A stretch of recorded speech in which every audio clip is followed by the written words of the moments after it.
short order, the Toronto Raptors have the next pick, number 8 overall, and their pick is in. Commissioner David Stern ready to unveil in which direction the Raptors will go.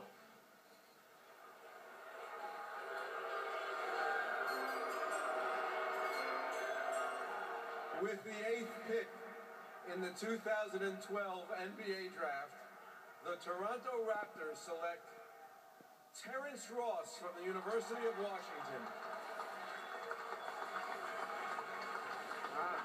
Terrence Ross locking up the board. Surprise to you, Chris?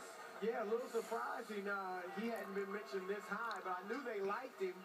They want some athleticism and some shooting on the perimeter, and this guy can certainly deliver that. It's not a bad pick. They had the 3rd lowest scoring average in the NBA last year, fewer than 91 points per game. They're going to get Jonas Valanciunas, they think, from Lithuania this year. It was a top 5 pick a year ago. And Terrence Ross out of UW. Terrence Ross is an outstanding shooter. He's 6'7". He does a really good job in catch-and-shoot situations. He's got a pretty good crossover move, actually. Not the type of guy that is going to get his own shots, but he's got deep range. In the NIT toward the end of the year, he averaged 25 points a game in the NIT.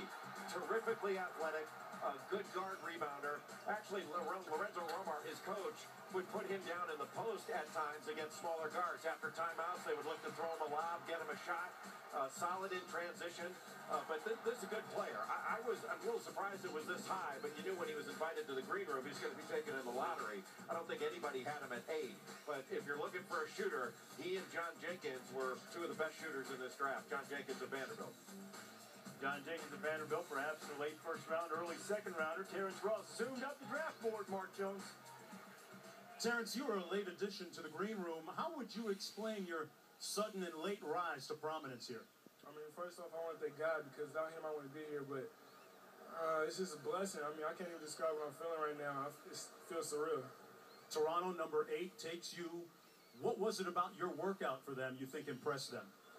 I think just all around game. I got to the basket, shot the ball well, and my defensive intensity, it kind of stand out more than anything else.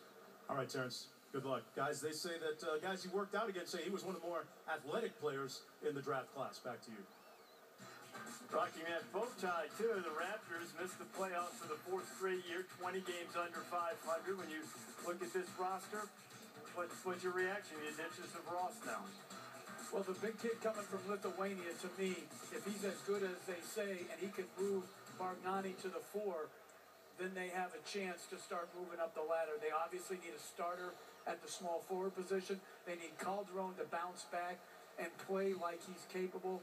And then DeMar DeRozan quietly has carved out a nice start to his NBA career. He averaged about 17 points per game. What do you think for the pick? You were surprised by the pick, but just because, like Jay said, it was so high, but I like him as a player, and I think I like him actually as a fit. Their plan this summer is to go after Steve Nash. They may even amnesty Jose Calderon to create more room to go after Steve Nash. It's going to be a long shot because Phoenix, wants to keep him to offer him a lot of money. The Knicks want to get in the mix with Steve Nash. But if they can bring him back to Canada, now you do have some shooters in Bargnani and Terrence Ross that can play off Steve Nash. Toronto's been a team that in 5 of the last 9 drafts, they've had some international flavor. Not a lot of international flavor in this draft for Fraschilla, but if Valanciunas, as Jeff Van Gundy just mentioned, is the real deal, it's almost like getting an influx of 2 lottery picks that they'll have next year if he comes over. You're right, Reese. The Raptors practiced delayed gratification a year ago because Valanciunas stayed in Europe, played at a high level, and played well. The thing you like about this kid at 7 feet tall, he's got a nasty streak. And if you want to ask anybody about him, ask Jeremy Lamb here of UConn and Doug McDermott of Creighton, because he torched Team USA in the Under-19 World Championships. They're going to like this young group of guys they're building, and they certainly need an anchor in the middle like Jonas Valanciunas. Well, Valanciunas is going to be the anchor in the middle for Toronto. They think Detroit has wanted a big man too. It's the Pistons on the clock right now with the 9th overall pick. Any sense of where they might go? I'm pretty sure, not totally positive, it's going to be Andre Drummond. And this is the guy they've had their eye on, hoping he will